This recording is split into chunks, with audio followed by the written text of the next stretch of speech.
முதலமைச்சர் தளபதியாருடைய திட்டங்களை பற்றி வீடு வீடாக எடுத்து கூறுவது, அதுபோல ஒன்றிய அரசிலே ஆட்சி புரிந்து வரும் பாஜக ஆட்சியினுடைய அவலங்களை எப்படி அது தமிழகத்துக்கு எதிராக வன்மம் கொண்டிருக்கிறது, தமிழகத்தை எப்படி வஞ்சிக்கிறது என்பதை வீடு வீடாக எடுத்து சொல்ல வேண்டும். குறிப்பாக கீழடியிலே அந்த தொன்மை வாய்ந்த நாகரிகம், தமிழ்நாட்டினுடைய அந்த பழம்பெரிய நாகரிகத்தை பற்றியெல்லாம் நாம் அனுப்பும்போது அதுக்கு ஒரு அங்கீகாரம் கொடுக்க மறுக்கிறது. ஏனென்றால் அதற்கு அங்கீகாரம் கொடுக்கும்போது தமிழனுடைய பெருமை உலகறிய செய்ய ஒரு நிலைமை ஏற்படும் என்பதற்காக அதை புறக்கணிக்கிறது, அங்கீகரிக்க மறுக்கிறது. அதே போல பார்த்தீங்கன்னா நம்முடைய செம்மொழி அந்தஸ்து பெற்ற தமிழ் மொழிக்கு 113 கோடி ரூபாய் மத்திய ஒன்றிய அரசு ஒதுக்கியிருக்கிறது. ஆனால் சமஸ்கிருதத்துக்கு ஒரு ஆலயங்களில் மட்டும் அது பேசக்கூடிய ஒரு மொழியாக இருக்கக்கூடிய சமஸ்கிருதத்துக்கு 2532 கோடி ரூபாய் ஒதுக்குகிறது. ஒரு செம்மொழி அந்தஸ்து பெற்ற தமிழுக்கு 113, சமஸ்கிருதத்துக்கு 2532. அந்த வேறுபாட்டை நாம் அறிய முடியும், எந்த அளவு தமிழ்நாட்டை வஞ்சிக்கிறது என்பதை அறிய முடியும். ஆகவே மத்தியிலே ஒன்றியத்திலே ஆட்சியை பிடித்த ஒரு பாஜக இந்த அளவுக்கு தமிழகத்தை ஒடுக்குகிறது, வஞ்சிக்கிறது. நம்முடைய அமைச்சரவர்கள் பேசியது போல கல்வி நிதி நமக்கு ஒதுக்கலை, SSA திட்டத்தில் 2500 கோடி ரூபாய் இன்னும் ஒதுக்கலை, 100 நாள் வேலை திட்டத்துக்கு நிதி ஒதுக்கப்படலை. அவங்க இந்தி திணிப்பை கட்டாயமாக்குறாங்க, நீட்டு தேர்வு கட்டாயமாக்கி நம்முடைய கிராமப்புற பிள்ளைகளை வஞ்சிக்கிறார்கள்.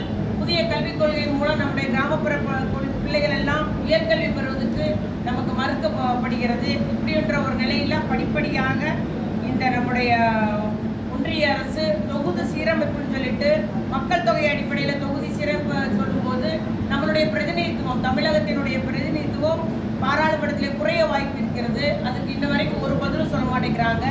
இவ்வாறு நம்முடைய ஒன்றிய அரசு ஆட்சி பிடிச்சவே இவ்வளோ வஞ்சிக்கிறாங்கன்னா தமிழ்நாட்டில் அவளுக்கு கால் ஊண்டினால் எந்த அளவுக்கு தமிழ்நாட்டை ஒன்றிய அரசு வஞ்சிக்கும், தமிழர்களை எந்த அளவுக்கு வஞ்சிப்பாங்க, நம்முடைய பாரம்பரியம் கலாச்சாரம் எல்லாம் என்ன பாடுபடும் என்பதை நாம் எண்ணி பார்க்க வேண்டும் என்பதற்காக ஓரணியில் தமிழ்நாடு என்று நாம் எல்லாம் ஒன்றுபட வேண்டும். இந்த ஒரு தமிழகத்தை வஞ்சிக்கும் பாசிச பாஜக ஆட்சியினுடைய அவலங்களை மக்களிடையே எடுத்து கூற வேண்டும் என்பதற்காகவும் இந்த ஓரணியில் தமிழ்நாடு என்ற பிரச்சார பயணம் வீடுதோறும் மக்களை சந்திக்க உள்ளோம். ஆகவே நம்முடைய முதலமைச்சருடைய 4 ஆண்டு சாதனைகள், இந்த பிரச்சார பயணங்கள், இந்த சாதனைகளில் நம்முடைய அமைச்சர் பட்டியலிட்டார்கள். அதுபோல இப்பொழுது விண்ணப்பிக்கிற அத்துணை பேருக்கும் ரேஷன் கார்டு வழங்கி வருகிறோம். ஆனால் கண்டிப்பாக கை நாட்டை வாங்குங்க, கருவிலியில் நீங்கள் அந்த ரேகை எடுங்க, கருவிலியில் பதிவு பண்ணுங்கன்னு அவ்வளவு நம்முடைய தமிழ்நாட்டு மக்களை அது கட்டாயம் என்று கூறி நம்மளை வஞ்சிக்கிறது.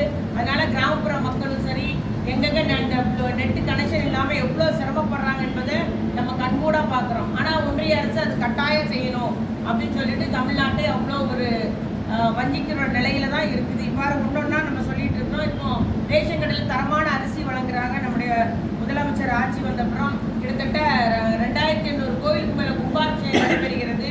ஆகவே திட்டங்கள் நடைபெறாத திட்டமே இல்லை. விவசாயிகளுக்கான நலன்கள், அந்த விவசாய கடன் தள்ளுபடி, சுய குழு கடன் தள்ளுபடி, நகைக்கடன் தள்ளுபடி என்றெல்லாம் நம்முடைய அத்துணை துறைகளுக்கு நிதி ஒதுக்கப்பட்டு நம்முடைய ஏழை எளிய மக்களுடைய நலன் காக்கக்கூடிய அரசாக அத்துணை பேர் உயர்கல்வி பெறுகின்ற ஒரு உயர்ந்த நோக்கத்துக்காக பொருளாதார வளர்ச்சி ஏற்பட்டிருக்கு, தொழில் வளர்ச்சி ஏற்பட்டிருக்குது. தமிழகத்திலே நம்முடைய வறுமை கோட்டு பட்டியல் கீழ் உள்ளவங்க கிட்டத்தட்ட 10% கம்மியாக இருக்கிறாங்க.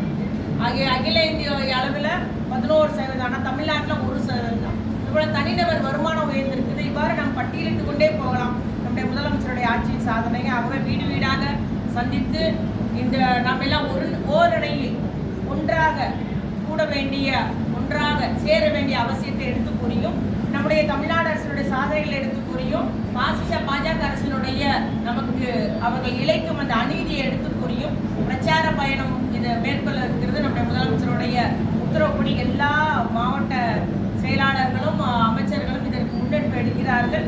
எல்லா பகுதியிலும் நம்முடைய செயல் வீரர்கள் இறங்க உள்ளாங்க. இதில் ஒரு கட்டமாக பிரச்சார பயணம், அடுத்ததாக அதோடு உறுப்பினர் சேர்க்கை. பழைய உறுப்பினர்களும் புதுப்பித்துக் கொள்ள வேண்டும், புதிய உறுப்பினர்களும் அதை சேர்த்துக் கொள்ளலாம். ஆகவே என்ற ஒரு நோக்கோடு இரண்டு ஒரு நோக்கத்திற்காக இந்த ஓரணியில் தமிழ்நாடு என்ற முன்னெடுப்பை நம்முடைய முதலமைச்சர் அவர்கள் எடுத்துள்ளார்கள். நிச்சயமாக இந்த களத்திலே அத்தனை செயல்களும் களம் இறங்கும் போது இன்னும் நம்முடைய முதலமைச்சருடைய நோக்கம் நிறைவேறும் என்பதை மட்டும் நான் இங்கு கூறிக்கொள்ள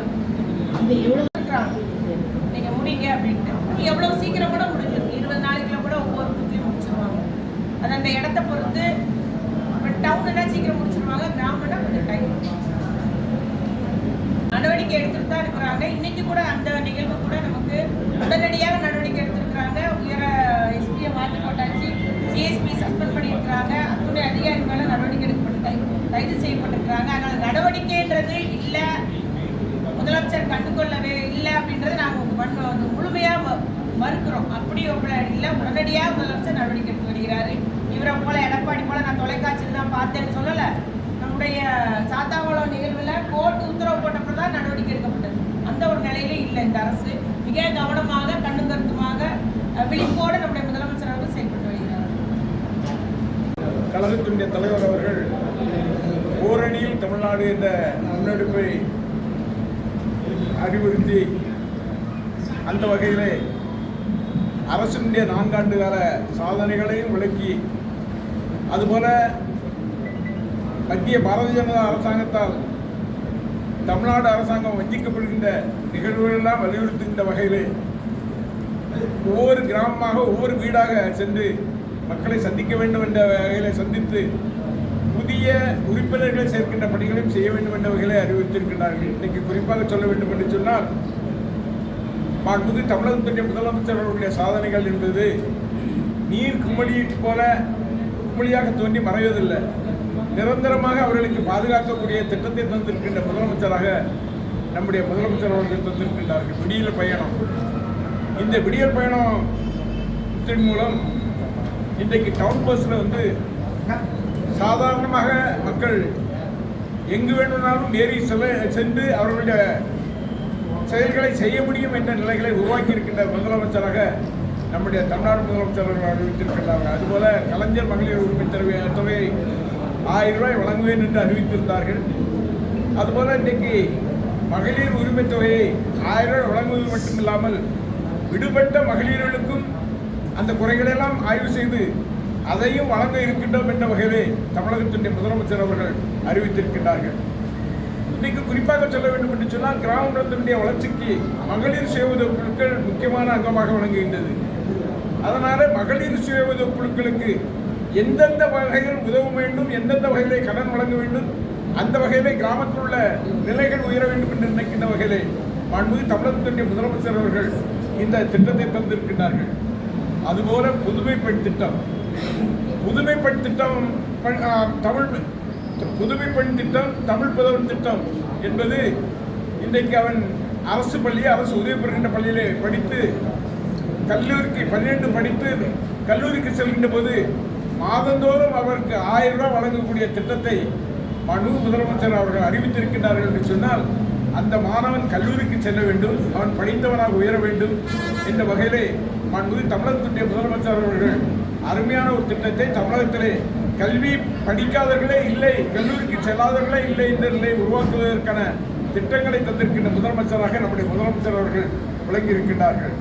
அதுபோல நான் முதல்வன் திட்டம், நான் முதல்வன் திட்டம் என்பது ஒரு கல்லூரியில் படிக்கின்றவர், ஒரு மாணவன் ஒரு +2 முடித்து கல்லூரிக்கு செல்கின்றவர், அவன் என்ன பாடத்தை எடுக்க வேண்டும், என்ன பாடத்தை எடுத்தால் எந்த இடத்தில் அவன் பணியாற்ற முடியும் என்ற வகையிலே, அதுவும் இல்லாமல் அவன் கல்லூரியில் படிக்கும் போதே அவன் எதை நோக்கி செல்ல வேண்டும் என்ற வகையிலே நான் முதல்வன் திட்டத்தின் மூலம் அவனுக்கான பயிற்சிகளை வழங்கி அவனுக்கான வேலை வாய்ப்புகளை உருவாக்குகின்ற திட்டத்தை தந்திருக்கின்ற முதலமைச்சர் நம்முடைய முதலமைச்சர் அவர்கள். அதுபோல இன்றைக்கு மாண்புமிகு தமிழ்நாடு முதலமைச்சர் எல்லோருக்கும் எல்லாம் என்ற வகையிலே இன்றைக்கு தமிழ்நாட்டில் அனைத்து பகுதிகளும் சீரான தொழில் வளர்ச்சி வர வேண்டும் என்ற வகையிலே ஒரே இடத்தில் தொழில்கள் குவியக்கூடாது, சமச்சீராக தமிழகம் வளர வேண்டும் என்று நினைக்கின்ற முதலமைச்சராக இன்றைக்கு பல்வேறு திட்டங்களை தந்திருக்கின்ற முதலமைச்சர், பல்வேறு தொழில்களை தந்திருக்கின்ற முதலமைச்சர் நம்முடைய முதலமைச்சர் அவர்கள். அதுவும் குறிப்பாக நம்முடைய தூத்துக்குடி பகுதியிலும் இன்றைக்கு பல்வேறு தொழில்களை, புதிதான தொழில்களை கொண்டு வந்து இந்த பகுதியில் இருக்கின்ற இளைஞர்களுக்கு வேலைவாய்ப்பை தருகின்ற வகையிலே செய்திருக்கின்ற முதலமைச்சராக நம்முடைய முதலமைச்சர் அவர்கள் விளங்கி வருகின்றார்கள். அதுபோல இன்றைக்கு குறிப்பாக சொல்ல வேண்டும் என்று சொன்னால், விவசாயிகளுடைய மேம்பாடு அடைய வேண்டும் என்பதற்காக என்னென்ன பணிகளை அவர்களுக்கு செய்ய வேண்டும் என்ற வகையிலே அதற்கான பணிகளை செய்யக்கூடிய நிலைகளும் இன்றைக்கு செய்திருக்கிறார்கள். அதுபோல சிறு தொழில் மூலம் பாதிக்கப்பட்டிருக்கின்ற மக்களாக இருந்தாலும் சிறு தொழில்களுக்கான அவர்களுக்கான உதவிகளை செய்து அந்த சிறு தொழில் மூலம் பெரிய வளர்ச்சி அடைய வேண்டும் என்ற வகையில், நிரந்தர வளர்ச்சி அடைகின்ற வகையிலே மாண்புமிகு தமிழகத்தினுடைய முதலமைச்சர் அவர்கள் இந்த திட்டத்தை இந்த திராவிட மாடல் ஆட்சியிலே செய்திருக்கின்றாரே என்பதை நான் இங்கே சொல்லிக்கொள்ள கடமைப்பட்டிருக்கிறோம். இன்னும் சொல்ல போனால் சொல்லிக்கொண்டே இருக்கலாம். திட்டங்கள் என்பது நீர் குமிழி போல் தோன்றி மறைகின்ற திட்டமாக இல்லாமல் நிரந்தரமாக அவர்களுக்கு உதவிகரம் செய்கின்ற திட்டமாக மாண்பு முதலமைச்சர் அவர்கள் திட்டங்களை தந்திருக்கின்றார். ஒவ்வொரு திட்டமும் முத்தான திட்டமாக தந்திருக்கிறார்கள். ஆனால் இவ்வளவு திட்டங்கள் வந்தாலும் எந்த வகையிலாவது பொருளாதார நெருக்கடிகளை ஏற்படுத்தினால் இந்த திட்டங்களை எல்லாம் குழப்படி செய்ய முடியுமா? இந்த பணிகளை எல்லாம் நிறுத்த முடியுமா? 100 நாள் வேலை செய்கின்றார்கள் என்று சொன்னால் அதற்கான பணங்களை சரியான நேரத்தில் கொடுக்கவில்லை என்று சொன்னால் 100 நாள் வேலைக்கு பணம் வரவில்லை என்று தவிக்கின்ற நிலைகளை உருவாக்க வேண்டும் என்ற வகையிலே மத்தியிலே ஆளுகின்ற பாரதிய ஜனதாவுடைய அரசாங்கம் அந்த பணங்களை கொடுப்பதை தடை செய்து நிறுத்தி ஏதாவது அவர்களிடம் வேண்டி ஏதோ நாம் அவர்களுக்கு கடன்பட்டது போல் அவர்களிடம் வேண்டி கேட்பது போல் இன்றைக்கு செய்கின்ற நிலைகளை மத்தியில் ஆளுகின்ற பாரதிய ஜனதாவுடைய அரசாங்கம் செய்து வருகின்றது. அதுவும் இல்லாமல் இன்றைக்கு குறிப்பாக சொல்ல வேண்டும் என்று சொன்னால் நமக்கு நம்முடைய ஜிஎஸ்டியிலே நம்முடைய வருமானத்தில் இங்கிருந்து மத்திய அரசாங்கத்துக்கு செல்கின்றதிலே 40% நமக்கு தர வேண்டும் என்ற நிலைகள் உள்ளது. ஆனால் அவர்கள் தருவது என்னவென்று சொன்னால் 29% தான் தருகின்றார்கள். அந்த 29% சரியாக தருகின்றார்கள் என்று சொன்னால் அதுவும் தருவதில்லை. இன்றைக்கு குறிப்பாக கல்வி நிதியை மட்டும் 2150 கோடி ரூபாயை நீங்கள் புதிய கல்விக் கொள்கையை ஏற்றுக்கொண்டால் தான் அந்த பணம் தருவோம்.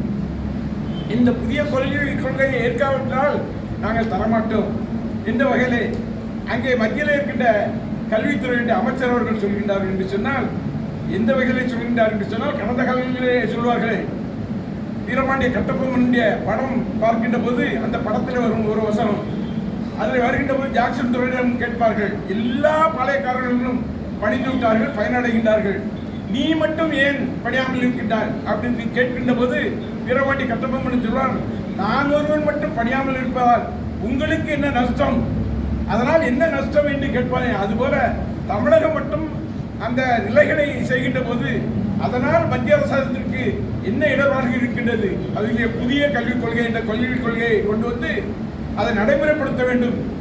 அவர்களுடைய சித்தாந்தமே என்னவென்று சொன்னால் RSS கொள்கைகளை தமிழகம் இந்தியா முழுவதும் நிலைநிறுத்த வேண்டும் என்று நினைக்கின்ற வகையிலே அந்த திட்டங்களை புதிய கல்விக் கொள்கையை திட்டத்தை கொண்டு வருகின்றார்கள். அதில் என்னவென்று சொன்னால் 5ஆம் வகுப்பிலே பரீட்சை, 8ஆம் வகுப்பிலே பரீட்சை, 10ஆம் வகுப்பிலே பரீட்சை, இப்படி பரீட்சையாக வைக்கின்ற போது அவன் ஃபெயில் ஆகின்ற போது ஒருவன் கிராமத்திலே ஃபெயில் ஆகிவிட்டான் என்று சொன்னால் அவன் சொல்வான், எனக்கு படிப்பே வரவில்லப்பா, நான் என் பாட்டுக்கு ஏதாவது வேலை பார்க்குறேன்னு சொல்லி இடையே படிப்பை நிறுத்தி விடுவான். தொடர்ந்து கல்வி வளர்ச்சியிலே தமிழகத்தை எந்த வகையிலாவது அதாவது கிராமத்தில் இருக்கின்ற கல்வியை முடக்க வேண்டும் என்ற வகையிலே செய்கின்ற நிலைகளை இன்றைக்கு மத்தியில் ஆளுகின்ற பாரதிய ஜனதா புதிய கல்விக் கொள்கை என்ற வகையிலே அதை கொண்டு வந்திருக்கின்றார்கள்.